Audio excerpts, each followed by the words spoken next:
С високи отличия от Националната олимпиада по география и икономика Варна 2016 се завърна възпитаник на основно училище Христо Смирненски Ямбол. Седмикласникът Веселин Иванов е най-добрият по география и икономика според оценяващата комисия, а за Веско знанието е прозорец към света. Аз още от малък, от четвърти клас се занимавам с история и с география, 5 и 6 клас също, а сега 7 клас отидох на Национална олимпиада по двата предмета. По история завърших на 6-то място, по география завърших на 2-ро място, като с първото момче ни делеше много малка разлика.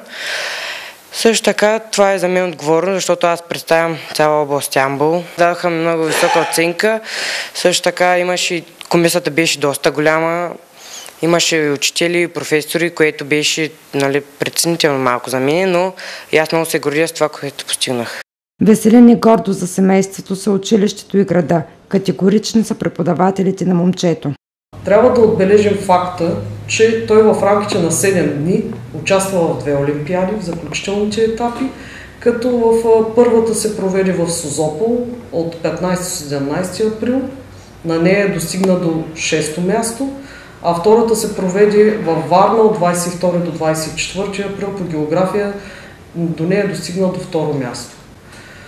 Това не са единствените му успехи, на него не му достигнаха само 6 точки за национална по математика, на 4-то място по биология на областна. Освен това участва и в хандбалния отбор като централен нападател. Отбора не достигна националното първенство до 2-ро място. Олимпиадата по география и икономика се организира и проведе в 3 кръга – общински, областен и национален, като в нея имаха право да участват ученици от 5 до 12 клас. В първите 2 кръга учениците се състезаваха в 6 състезателни групи, а в третият национален кръг в 2 групи – 5, 7 и 8, 12 клас.